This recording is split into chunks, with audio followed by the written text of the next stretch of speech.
وخلق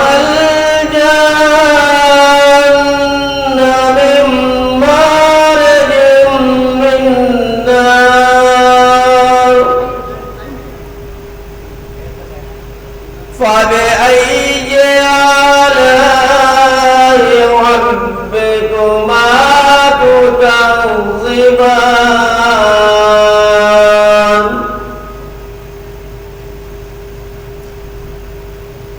رب المشرقين ورب المغربين فبأي آلاء ربكما تكذبان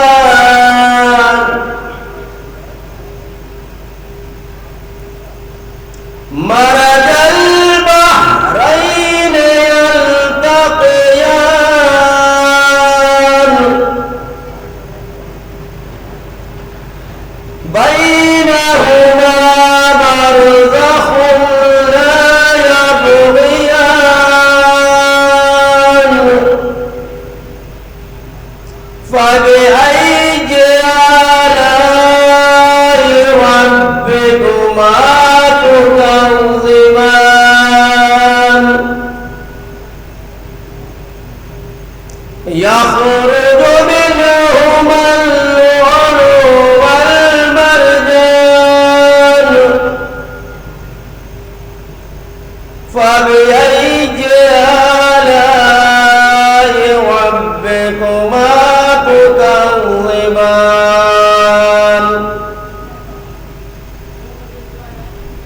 وله الجوار المنشآت في البحر كالأعلام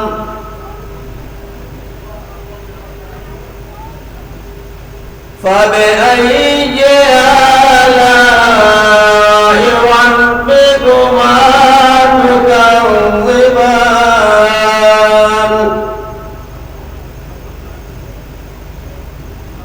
كل من عليها فان ويبقى وجه ربك ذو الجلال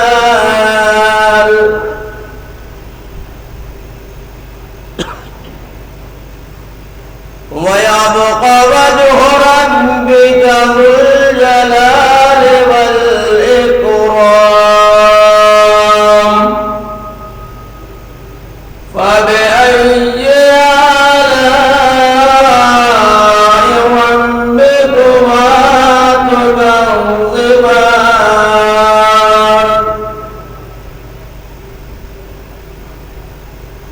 يسأل له من في السماوات والأرض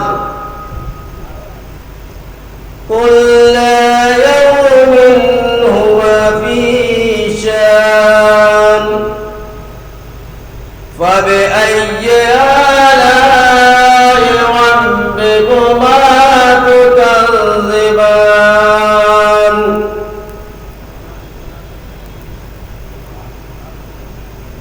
سنفرغ لكم أيها الثقلان فبأي آلاء ربكما تكذبان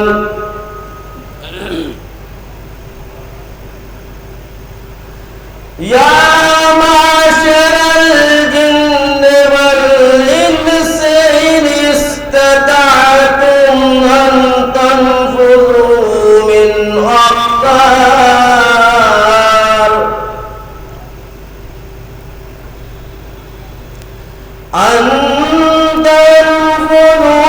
من أقطار السماوات والأرض فانفذوا لا تنفذون إلا بسلطان فبأي آلاء ربكما تكذبان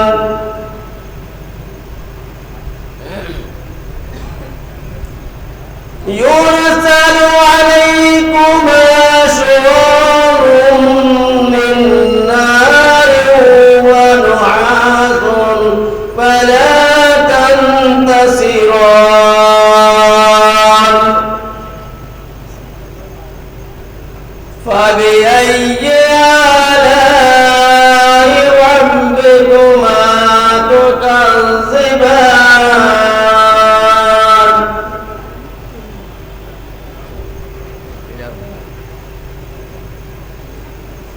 فإذا انشقت السماء فكانت وردة كالدهان فبأي آلاء ربكما تكذبان يومئذ لا يسأل عن ذنبه إنس ولا جان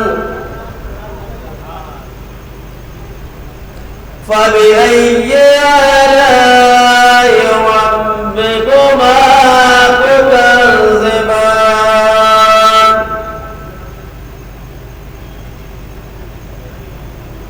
يعرف المجرمون بسيماهم فيؤخذ بالنواصي والأقدام فبأي آلاء ربكما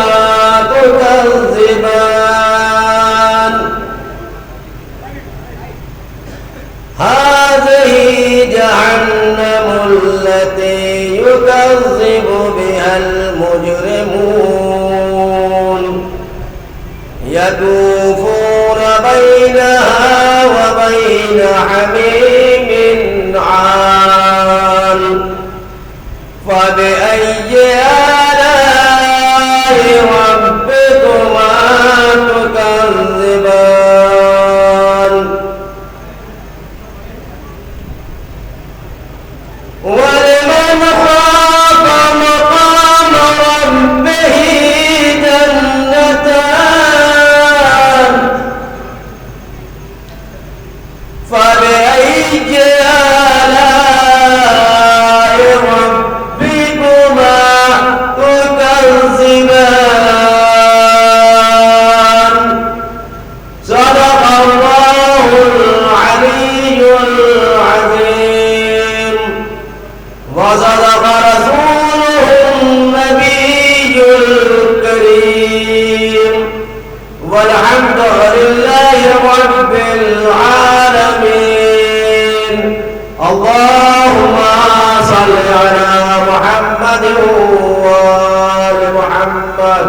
نعرہ صلوات۔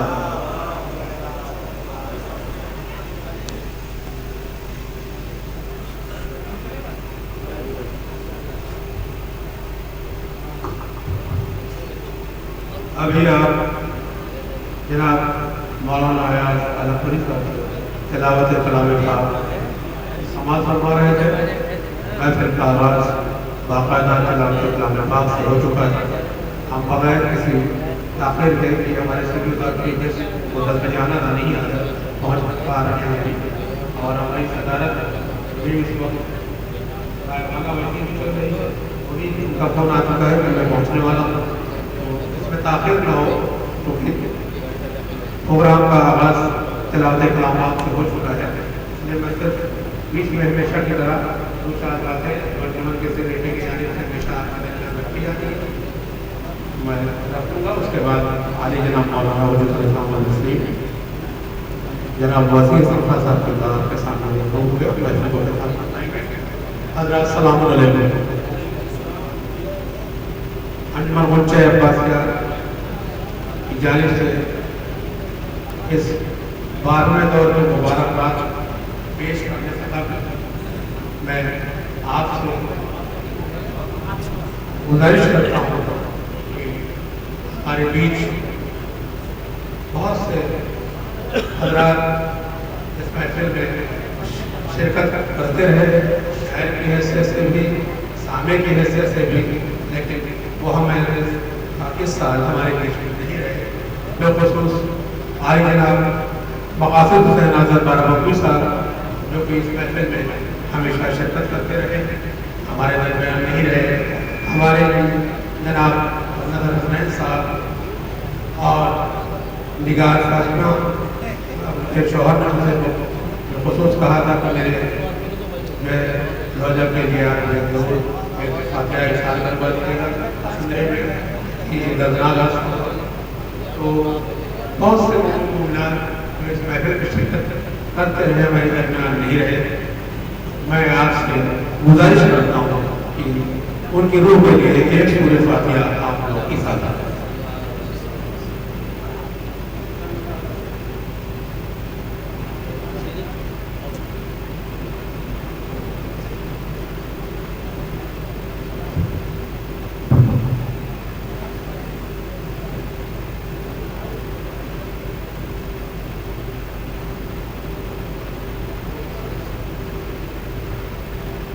جیسا کہ آپ کو علم ہے گزشتہ سال اسی ڈائس پر جناب نیر جلال پوری میں صاحب نے کہا تھا کہ انجمن منچہ عباسیہ 12واں دور اپنے مخصوص انداز میں کہ 12واں نائب کا ہمارے انتظار بھی ہے، تو 12ویں دور کو 12ویں دور کے طریقے سے منائے۔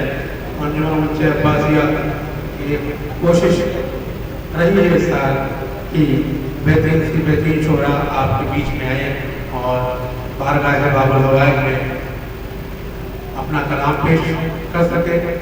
اس لیے اب پھر اس پر بھی بڑی غور و فکر کی گئی ہے اور بہترین کلام آپ کو ملے گا، جس میں نجف مظفر نگری صاحب، جناب اہل سنت کے بہت اچھے شاعر جناب ہنر غازی پوری صاحب اور جناب فخری بیٹی صاحب، جناب بلال قادری صاحب، سیتاپوری صاحب، چندن دنیال صاحب اور بہت سے شعراء ہمارے بیچ میں تشریف رکھتے ہیں اور وہ ہماری نحیف آواز میں تشریف لائے۔ اس 12ویں دور میں نیر جلال پوری صاحب بھی تشریف لا چکے ہیں۔ میں آپ سبھی حضرات کو انجمن منچہ عباسیہ کے ذریعے سے اس 12ویں دور کی دلی مبارکباد پیش کرتا ہوں انجمن کے ہر اراکین کی طرف سے جنہوں نے اس 12ویں دور کو منعقد کرنے میں تعاون کیا، اور قوم کے سبھی افراد تمامی مومن مومنات نے جو انجمن کو تعاون کیا وہ ان کا بھی میں شکریہ ادا کرتا ہوں۔ دور دراز سے آئے جو بھی حضرات اس محفل میں شرکت کر رہے ہیں میں ان کا ممنون ہوں اور ان کا شکریہ ادا کرتا ہوں۔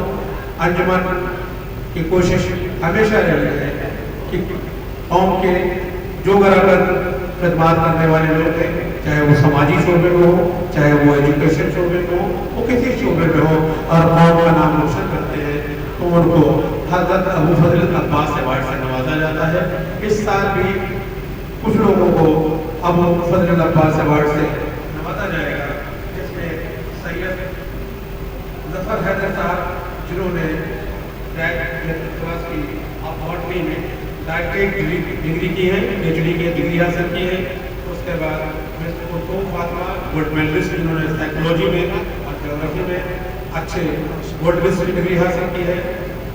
محمد عباس زیدی صاحب جنہوں نے آئی ایس سی میں بہت اچھے نمبر حاصل کیے ہیں، 96% ان کو بھی ایوارڈ دیا جائے گا.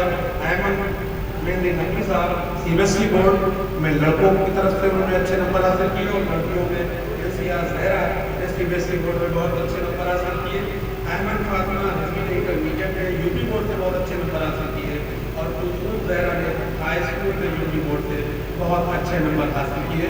ان کو 12ویں دور میں جشن عباس ایوارڈ سے نوازا جائے گا. یہ ان کا میں نے نام لیا، اس سے بھی تیار رہیں گے مولانا کی تقریر کے بعد ان کو مفت عباس ایوارڈ سے نوازا جائے گا.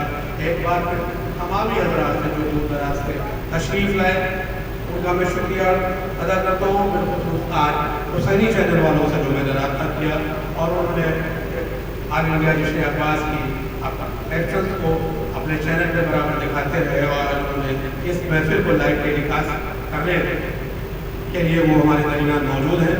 ہم ان کے لیے ممنون اور مشکور ہیں. ہم تمامی حضرات کے ممنون اور مشکور ہیں جنہوں نے دامِ درمیش سے ہمیں مدد کی، اور انجمن کے اس 12ویں دور کو کامیاب بنانے کے لیے ہم آپ سے حضور اپیل کرتے ہیں اور آپ کا شکریہ ادا کرتے ہوئے بغیر کسی تاخیر کے اسلام والمسلمین عالی جناب مولانا وسیع حسن خان صاحب کا پروفیسر وسیع کالج اور سرپرست انجمن گلچہ عباسیہ سے میں گزارش کروں گا کہ انجمن گلچہ عباسیہ کے آل انڈیا جشن عباس کی 12ویں دور کو وہ خطاب فرمائیں.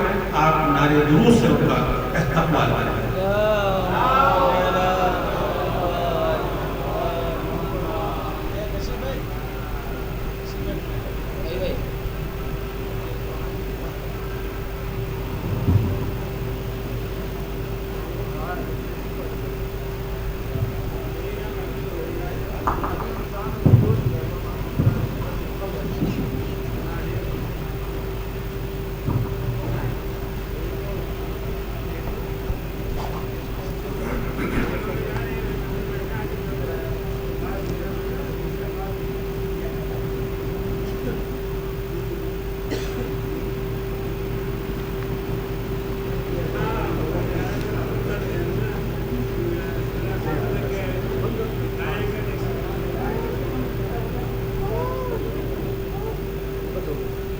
لا حول ولا قوة إلا بالله العلي العظيم.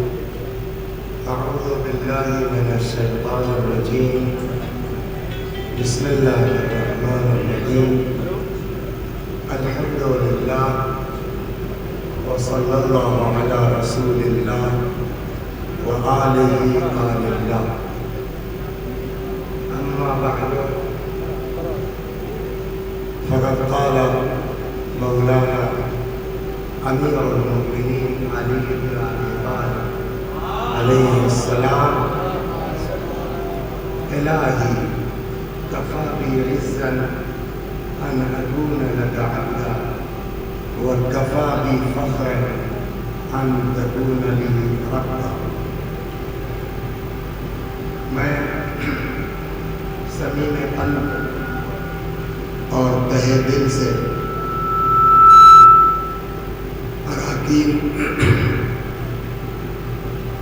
نے گلچہ عباسیہ کو مبارکباد پیش کرتا ہوں کہ آج الحمدللہ ان کے اس محفل کا 12واں سال ہے.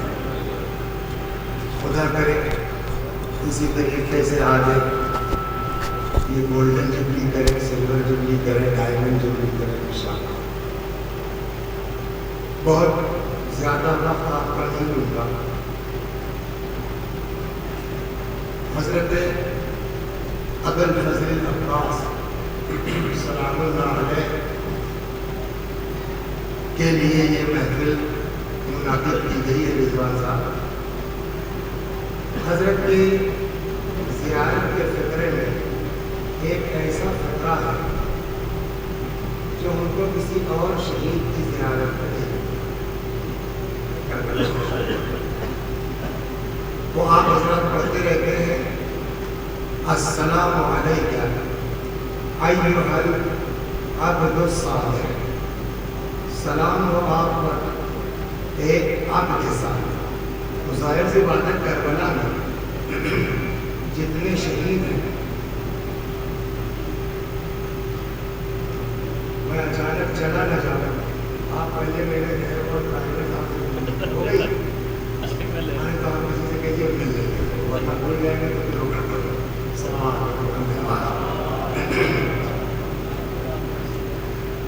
سلام ہو آپ پر ایھا العبد الصالح، اے عبد صالح، اے بندہ صالح، آپ پر سلام. ظاہر سی بات ہے کربلا میں جو بھی شہید ہے، جو بھی امام حسین سلام اللہ علیہ کے ساتھ، وہ سب بندے صالح. آپ کسی کے لیے کہہ سکتے ہیں کہ وہ عبد صالح نہیں ہے، لیکن زیارت میں صرف حضرت ابوالفضل سلام اللہ علیہ کے یہ فطرہ استعمال کیا جا رہا ہے، عبد صالح. تب سوال یہ کہ آخر کیا خصوصیت ہے حضرت عباس کی، انہی کو کیوں عبد صالح کہہ کے ہر ظاہر خطاب کرتا ہے؟ آپ کیا ہے جس فکر کو میں نے عنوان کلام قرار دیا ہے، حضرت امیر المؤمنین علی بن ابی طالب سلام اللہ علیہ کا فکر ہے، جس میں حضرت نے فرمایا الہی کفا بی عزت ان اکون لک عبدا وکفا بی فخرا ان تکون لی ربا.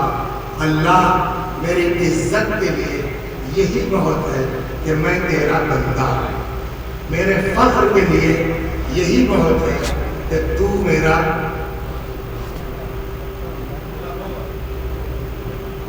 میں نے کہا مہندی آزاد کر دوں کر کے ایسا صلوات پر محمد رہا. میرے اللہ میرے لیے عزت کے لیے، اب اگر آپ متوجہ کر میں شروع کروں، میرے خدا میری عزت کے لیے یہی بہت ہے کہ میں تیرا بندہ ہوں، میرے فخر کے لیے یہی بہت ہے کہ تو میرا رب ہے. دیکھیے امیر المؤمنین سلام اللہ علیہ کو اللہ نے جو کچھ عطا فرمایا ہے، ہر وہ چیز ایسی ہے کہ جس پر امیر المؤمنین فخر بھی کر سکتے ہیں اور یہ بھی کہہ سکتے ہیں کہ میری عزت ہے. دنیا میں کون ہے کہ جو دعویٰ کرے کہ ہماری جنت پکی ہے؟ آپ کر سکتے ہیں، آپ کر سکتے ہیں، آپ کر سکتے ہیں. کوئی آدمی کائنات میں یہ دعویٰ نہیں کر سکتا کہ ہماری جنت پکی ہے. اور علی کون ہے؟ جنتی نہیں، جنت کے جوانوں کے سردار کے باپ. کہہ سکتے ہیں کہ نہیں کہہ سکتے کہ میری عزت کا کیا کہنا، میں سارے جنت کے جوانوں کے سردار کا باپ ہوں. میری عزت کے لیے یہی بہت ہے کہ میں خلیفۃ اللہ ہوں. میری عزت کے لیے یہ بہت ہے کہ میں عین اللہ ہوں. میری عزت کے لیے بہت ہے کہ میں وجہ اللہ ہوں، میں لسان اللہ ہوں. لیکن آپ اگر دیکھیں تو کہیں امیر المؤمنین سلام اللہ علیہ نے نہ فخر کیا ہے، نہ اپنی عزت بیان کی ہے کہ میں خلیفۃ اللہ ہوں، میں ولی اللہ ہوں، میں لسان اللہ ہوں، میں وجہ اللہ ہوں. کہیں امیر المؤمنین سلام اللہ علیہ نے اپنے لیے عزت اور فخر کا سبب قرار نہیں دیا ہے. اگر فخر اور عزت کا سبب قرار دیا ہے تو یہ کہ پالنے والے میں تیرا بندہ. اب آدمی سوچنے پر مجبور ہے کہ آخر یہ بندگی کیا ہے. حضرت عیسیٰ سلام اللہ علیہ کو اللہ نے بغیر باپ کے پیدا کیا. جب اس دنیا میں آ گئے حضرت مریم لے کر کے آئی ہے، قوم والوں نے کیا کہا؟ یا اخت ہارون ما کان ابوک امرأ سوء وما کانت امک بغیہ. اے مقدس بیوی، نہ تمہاری ماں ایسی تھی نہ تمہارا باپ ایسا تھا، یہ بچہ کہاں سے آیا؟ جناب عیسیٰ نے جواب کیا دیا؟ مجھ کو نبی بنایا گیا ہے، مجھ کو کتاب دی گئی ہے، میں اللہ کا بندہ ہوں؟ نہیں. مجھ کو کتاب دی گئی ہے, مجھ کو نبی بنایا گیا ہے, میں اللہ کا بندہ ہوں؟ نہیں. پہلا فقرہ حضرت عیسیٰ کا یہ ہے انی عبد اللہ آتانی الکتاب وجعلنی نبیا, میں اللہ کا بندہ ہوں. مجھے کہتے اس کا مطلب یہ ہوا کہ جب تک بندے نہیں بن جاؤ گے تب تک نہ نبی بن سکتے ہو نہ صاحب کتاب بن سکتے ہو. تو جب نبی نہیں ہو سکتا انسان بغیر بندہ بنے تو ہم شیعہ کیسے ہو سکتے ہیں جب تک بندے نہیں بن جائیں. ساری کائنات خلق ہوئی ہے سرکار دو عالم کے صدقے میں, اس میں کوئی شک نہیں. لولا کا لما خلقت الافلاک, آپ کہو تو میں کچھ پیدا نہ کرتا. اس کے باوجود ابھی آپ نماز پڑھیے, تشہد میں پڑھیے اشہد ان لا الہ الا اللہ واشہد ان محمد سید الرسول. ہر آدمی کہے گا نماز باطل ہے. اشہد ان محمد رسول اللہ خاتم النبیین. آدمی کہے گا آپ کی نماز باطل ہے. کیوں؟ تو آپ کو اگر نماز صحیح کرنی ہے تو آپ کو کہنا پڑے گا اشہد ان محمد عبدہ و رسولہ. ہم نے کہا صاحب آپ کے معنی کا بندہ, ہم نے کہا ہم نے سید رسول کہا, ہم نے خاتم الانبیاء کہا, ہم نے رسول اللہ کہا. جواب کیا ہوگا؟ آپ چاہے جو کچھ کہیے, آپ کی نماز اس وقت تک صحیح نہیں ہو سکتی جب تک آپ جس کے صدقے میں دنیا خلق ہوئی ہے اس کو اللہ کا بندہ نہ کہیں. حضرت ابراہیم سلام اللہ علیہ وہ نبی ہیں خدا کے جن کو کئی عہدے دیے گئے. وہ نبی بھی ہیں, وہ رسول بھی ہیں, وہ خلیل بھی ہیں, وہ امام بھی ہیں. امام جعفر صادق سلام اللہ علیہ فرماتے ہیں کہ ان اللہ اتخذ ابراہیم عبدا قبل ان یتخذہ نبیا. اللہ نے ابراہیم کو بندہ بنایا قبل اس کے کہ نبی بناتا. واتخذہ نبیا قبل ان یتخذہ رسولا, واتخذہ رسولا قبل ان یتخذہ خلیلا, واتخذہ خلیلا قبل ان یتخذہ اماما. اللہ نے ابراہیم کو بندہ بنایا قبل اس کے کہ نبی بناتا, نبی بنایا قبل اس کے کہ رسول بناتا, رسول بنایا قبل اس کے کہ خلیل بناتا, خلیل بنایا قبل اس کے کہ امام بناتا. اس کا مطلب یہ ہے کہ سارے عہدے ایک طرف اللہ نے پہلے ابراہیم کو بندہ بنایا, تب نبوت دی, تب رسالت دی, تب نبوت دی. تو اس سے اندازہ ہوا کہ سارے عہدوں میں سب سے اہم عہدہ اللہ کی بندگی ہے, عبدیت ہے. اب جب اتنی بات ہوگی, بہت چونکہ تفصیل میں نہیں جانا, جلدی سے ختم کرنا ہے کہ جب اتنی اہمیت ہے عبدیت کی اور بندگی کی تو آپ بتائیں گے کہ آخر بندے کی میننگ کیا ہے, بندہ کہتے کس کو ہے, عابد کے معنی کیا ہے. ایک شخص امام جعفر صادق سلام اللہ علیہ کے پاس آیا, یہ بتائیے کہ انسان مجبور ہے کہ مختار. حضرت نے فرمایا پیر اٹھاؤ, اس کو اٹھا دیا. فرمایا دوسرا اٹھاؤ, نہیں کر سکتے. امام تقریر کر کے نہیں بتا سکتے. کبھی کبھی یہ ہوتا ہے کہ گھنٹے بھر کی تقریر وہ کام نہیں کر سکتی جو مثال کے ذریعے سے کام ہو جاتا ہے. اور یہ فن خطابت اہل بیت نے سکھلایا ہے کہ ذہن سے بات کو قریب کرنے کے لیے تمثیل زیادہ کارگر ہے, زیادہ بہتر ہے.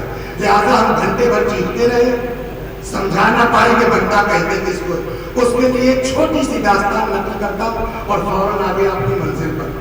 ایک صاحب گئے بازار, خوب توجہ سے سنیے. لوگ آئیں گے, جائیں گے, بیٹھیں گے, کوئی کسی سے موبائل مانگے گا, کوئی کسی سے کچھ کرے گا, کوئی کسی کو اشارہ کرے گا. دو آدمی ہماری طرف دیکھیں, ہم ان کی طرف دیکھیں, ہمارے لیے کافی ہے. صلوات پر محمد.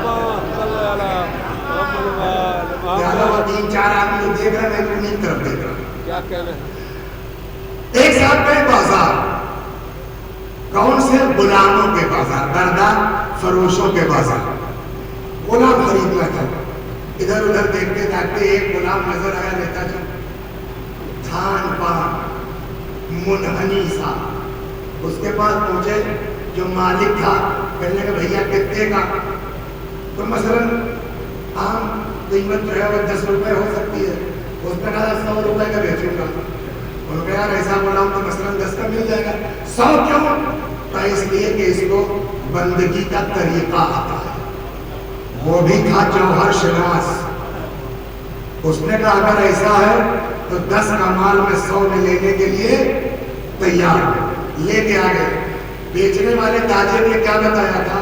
اس کو بندگی کا ہنر آتا ہے، سلیقہ آتا ہے۔ اس کے بعد پہلے سے بہت سے غلام کنیز تھے، اس نے امتحان لینے کی غرض سے یہ جو نیا بندہ خرید کے لایا تھا اس کو اپنے تہخانے میں قید کروایا اور اس کا کھانا پینا بند کر دیا۔ جو اس کے پرانے نوکر تھے ان سے کہا کچھ بھوک کا اظہار کیا، کہنے سب پڑا ہوا، اب مارو اس کو۔ کچھ چیخا چلا، کہنے سب پٹ رہا، شکنجا کسو اس کو۔ اب کچھ فریاد نکال کے لایا گیا۔ اب مالک نے اس سے پوچھا میں نے بلا وجہ کھانا تمہارا بند کیا؟ اس نے کہا صاحب آپ جانیے، میں نے بلا وجہ تم کو شکنجا کسوایا، آپ جانیے، میں نے بلا وجہ تم کو کوڑے مارے، آپ جانیے۔ ایک بتا مالک بیوے کہتا کیا؟ آپ جانیے کہ رٹ لگائے ہو، تم کو اذیت نہیں ہوئی؟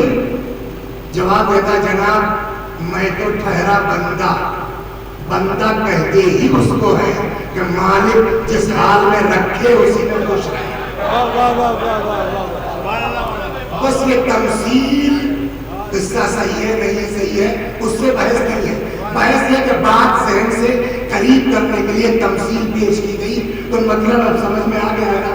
بندہ کسے کہتے ہیں؟ بندہ وہ ہے مالک جس حال میں رکھے اس حال میں خوش رہے، یعنی اصل بندگی ہے مالک کی اطاعت۔ ہو گئی تقریر میں کہاں لے کے آیا میں؟ بندہ کسے کہتے ہیں؟ بولیے، بندہ کسے کہتے ہیں؟ مالک جس حال میں رکھے، یعنی اصل بندگی ہے اطاعت مالک، اطاعت مولا۔ ہو گئی بات۔ اب مالک کون ہے ہمارا؟ آپ کا مالک کون ہے؟ اللہ۔ اگر ہم بندے بننا چاہتے ہیں تو بندگی کی شرط کیا ہے؟ وہ جس حال میں رکھے اس حال میں وہ اس کی اطاعت اصل بندگی ہے۔ تو اس کی اطاعت کیسے کریں؟ وہ جو چاہتا ہے وہ کرے، یہ اطاعت ہے۔ تو وہ کیا چاہتا ہے یہ ہم کو کیسے پتا چلے گا؟ دو ہی صورت ہے، یا ہم اس تک جائیں یا وہ ہم تک آئے۔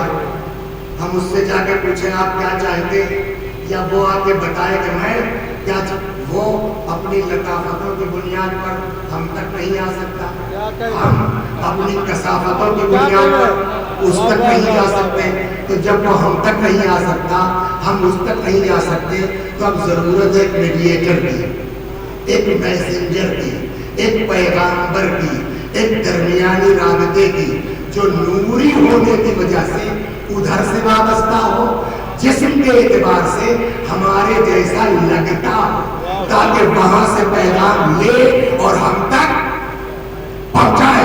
تو جو پیغمبر ہوگا ادھر سے پیغام لے کے آئے گا، اب اس کی اطاعت نہیں ہوگی، چونکہ وہ اس کا پیغام لے کے آ رہا ہے۔ تو نبی کی اطاعت در حقیقت کس کی اطاعت ہوگی؟ اللہ کی اطاعت ہوگی۔ اب بندہ کسے کہیں گے؟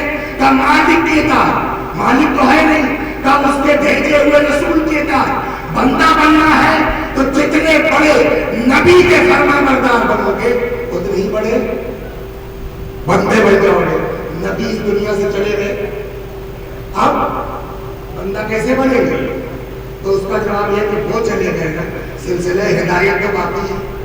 وہ چاہے نبوت کی شکل میں ہو، چاہے امامت کی شکل میں ہو، اس کی مرضی بتانے والے باقی ہے۔ تو نبی کے بعد جو امام وقت ہے اس کی اطاعت کرنا اصل بندگی ہے۔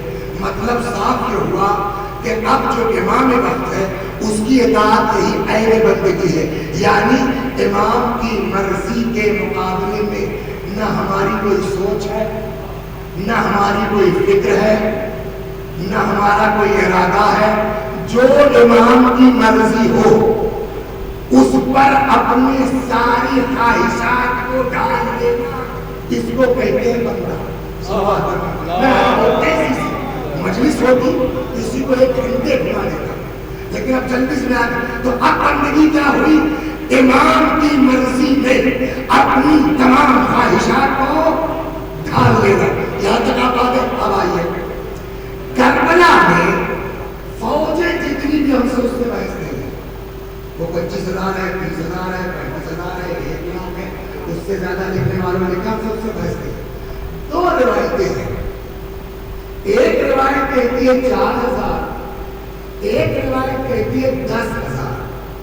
یہ اسپیشل فورس تھی کربلا میں جن کا کام لڑنا نہیں تھا، وہ عام جو آرمی تھی یزید کی اس سے ہٹ کر کے 4,000 سپاہی یا بعض کہتے ہیں 10,000 سپاہی الگ سے تھے.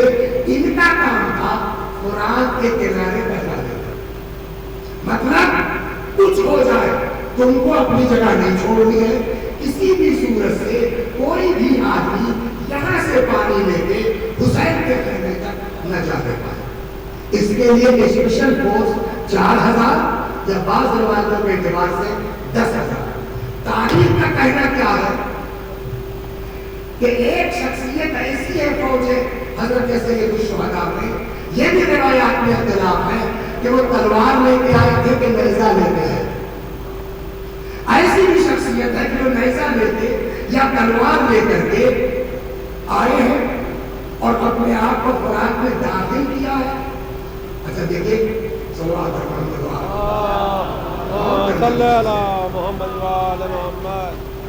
پانی بھرنے کے بھی اپنے اصول ہیں. آپ کسی ہاؤس میں بالٹی ڈبا دیجیے فوراً بھر جائے، بڑے میں کوئی برتن ڈبا دیجیے آپ برتن لگا دیجیے فوراً بھر جائے. لیکن کوئی ڈبا ایسا جس کا منہ اتنا پتلا ہو کیا وہ اتنی تیزی سے بھر جائے گا؟ اور وہ بھی پلاسٹک کا ہو تو اگر آپ اس کو پانی ڈالیے تو بھر جائے گا. اس پر دباؤ بھی بنانا پڑے گا اور آہستہ آہستہ بھرے گا. مشق ہے چمڑے میں، دہانا ہے مختصر. کیا پانی میں ڈال کے ہی بھر جائے گا؟ ہر بات کتاب میں تھوڑی ہے، ہر بات روایت میں تھوڑی ہے. کچھ کامن سینس میں آدمی پوچھ کرے کہ کیا وہ چمڑے کی مشق آپ ڈالے ٹوٹ جائے گی مجھ سے؟ کیا فوراً بھر جائے گی؟ دو کام. ایک تو یہ کہ آہستہ آہستہ پانی اس میں جائے گا، دوسرے یہ کہ آپ کو اس پر دباؤ بنانا پڑے گا تاکہ پانی کے اوپر نہ تیرنے پائے. دباؤ بنانے کے لیے آپ کو اس کی طرح متوجہ ہونا پڑے گا، جھکنا پڑے گا اگر کنارے ہے، مگر یہ کہ آپ کے کمر کے برابر چلا گیا. لیکن اگر نہیں بھی جھکنا اور اندر چلے گئے تو کم از کم کھڑے ہو کے دباؤ بنانا پڑے گا. دباؤ بنانے کا مطلب کہ ساری توجہ مشق کی طرف. وہ 10,000 سپاہی کہاں پر گئے تھے؟ بھاگنے دور کرنے کے. وہ 10,000 جو تھے وہ کہاں پر گئے؟ عباس کی ساری توجہ تو مشق پر ہے.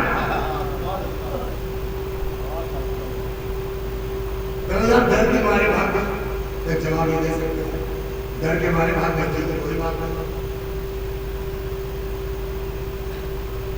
بھاگنے کے بعد جب سانس لی، جب ہوش آیا تو تیر تو کافی دور تک چل رہا ہے. وہ تو متوجہ مشکلہ بھرنے کا دور سے تیر مار دو. مگر یہ بھی نہیں ہوا. روایت کہتی ہے کہ مشکیزہ بھرا پیاسے نکل آئے چل پڑے ہے نا. اور ان سے نہیں جو بتیا سمجھ کے گھیرا ہے اسے نہیں رہے کہ آپ اتنا سارے بات یہ کہاں چلے گئے تھے. اس کے علاوہ ہمارے آپ کے پاس کوئی جواب نہیں ہے کہ عباس کی دہشت اتنی زیادہ دلوں میں تاری تھی کہ دیکھتے ہی ایسا بھاگے ہیں کہ جب جا کر کے گھوڑے نے دم دیا ہے تو اتنی دور نکل چکے تھے کہ عباس ان کی تیر کے ریت سے نکال. اس کے علاوہ دیکھیے یہی ایک حدیث سنا تھا. ایک حدیث کہتی ہے الشعراء تلاميذ الرحمن، شاعر اللہ کے شاگرد ہیں. شاعر اللہ کے جہاں دماغ شاعر کا پہنچ جاتا ہے وہاں ہم جیسے معمولی لوگ الٹ کے ٹنگر نہیں پہنچ سکتے. شاعر کی بات کر رہا ہوں, وہاں ہوا کے چکر میں پڑنے والے کی بات نہیں کر رہا ہوں. اس لیے کچھ ایسے بھی لوگ ہیں تو بندی کر لو, چاہے کفر ہو چاہے شرک ہو. شرک سنا لو آپ یہ ندیب سے الگ ہے. نہیں آپ نے خود سنیا. آپ بتائیے کہ اگر حضرت سید الشہداء زندہ ہو, آپ کے سامنے آ جائیں, تو آپ کو شوق ہوگا روزے جانے کا؟ روزہ تو اس مجبوری کا نام ہے کہ امام کو نہیں دیکھ سکتے تو کم از کم قبر کی جا کے زیارت کر لیں. اچھا قبر تک نہیں جا سکتے تو چلو کم از کم قبر کی صورت بنا کر کے 10 محرم کو سامنے رکھ کے تعزیے کے نام پہ زیارت کر لیں. لیکن جہاں خود امام حسین زندہ کھڑے ہوں وہاں تعزیے کے اوقات کیا ہے؟ انصاف سے بتائیے. اور شاعر کا کہتا ہے یہ کمی کھل رہی ہے جنت میں. کیا کہنا ہے؟ یہ کمی کھل رہی ہے جنت میں. ایک چھوٹا سا تعزیہ ہو, یعنی امام حسین جنت میں موجود ہے, اس کے باوجود آپ کو کھل رہی ہے جنت, یعنی حسین کا موجود آپ کو کمی کر رہی ہے. کیا کہنا ہے؟ کمی کر رہی ہے جنت. ایک چھوٹا سا, تو اس لیے کہ روایت کہتے ہیں کہ شیعہ کو نا فی درجتنا, ہمارے شیعہ جنت میں ہمارے ساتھ ہمارے کلاس میں ہوں گے. تو جب امام حسین تمہارے ساتھ ہے اس کے باوجود جنت میں کمی حسین کو ہوتی ہے. کیا کہہ رہے ہیں؟ صلوات پر محمد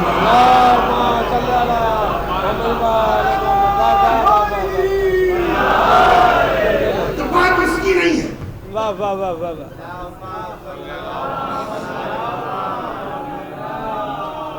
آ جائے گی بس 5 منٹ.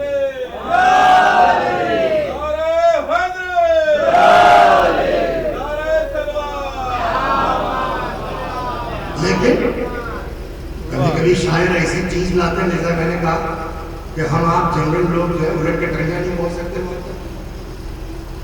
ایک صاحب فیض آباد کے شاعر ہیں, کہنے لگے یہ بتائیے کہ غدیر میں پیغمبر نے جو پجامے کا ممبر بنایا تھا وہ کس کا تھا؟ میں نے کہا ایسا سوال کرتے ہو کہ الٹ کے ٹنگے ہم نہیں بھول سکتے, اور میرا دعویٰ کوئی نہیں بتا سکتا تھا کہ کس کا پجامہ تھا. تو ہم نے کہا نہیں ماننا. کہنے لگے یہاں پہ بتائیے آپ کس کا تھا, ورنہ ہمارا شعر سن لیجیے, آپ مان لیجیے. میں نے کہا مان لیں گے. تو کہنے لگے کہ جن پہ اشک نبی کو چلے جائیں نہ کہیں, رکھوا لیے تھے ان کے کجانے غدیر میں. تو بات ہماری یہ تھی کہ جناب عباس اتنا دہشت تھی ان کی, اتنی دور بھاگ چکے تھے کہ ان کے تیر کی رینج میں بھی نہیں آ رہے. اب سنیے شاعر, اور یہ پوری ہم نے بنایا اسی شعر کو سننے کے بعد. یہی مولوی کا شعر ہے مگر وہ شعر پورا یاد ہے, مفہوم سنا دیتا ہوں. اس کے بہر سے اتر رہا, اس کے چکر میں مطلب پڑھیے گا, اس لیے میں خود فطرتاً شاعر نہیں. اب وہ شاعر کہتا ہے کہ جیسے ہی حضرت عباس چلے فرات کی طرف, ایسی دہشت آئی تھی کہ آپس میں وہ شاعر نظر کر رہا تھا یہ گھاٹ چھوڑ دو, بس جاننے کے گھاٹ چھوڑ, یہ گھاٹ چھوڑ دو, بس جاننے کے گھاٹ چھوڑو. وہ دیکھو دریا میں آتا ہے موت کا طوفان, بڑا مسلسل مصیبت ہے تو کرتے ہیں. تو اس کا مطلب یہ ہو کہ اتنی دہشت ہے, میں جہاں لا رہا اتنی دہشت ہے کہ یہ گھاٹ چھوڑ دو, بس جاننے کے گھاٹ چھوڑو. اب حضرت عباس سے میں کہوں گا مولا, جب اتنی دہشت تھی کہ آپ کی شکل دیکھ کے لوگ بھاگتے تھے, تو عاشور کے دن بھی کافی دیر کے بعد گئے نا, صبح نہیں گئے. 9 محرم کو, 8 محرم کو آپ بیٹھ کے دیکھتے رہے اور بچے پیاس چیختے رہے, آپ نے کیسے برداشت کیا؟ سوال ہوا کہ جب اتنا سکہ آپ کا چل رہا ہے, اتنی دہشت دشمنوں کے دلوں میں آپ نے بھری ہوئی ہے, اس کے باوجود آپ بیٹھے کیسے رہے؟ جب نے حضرت عباس جواب دے تم سے کس نے کہا میں بیٹھا رہا, 10 محرم کو آپ بیٹھ پانے لیں گے.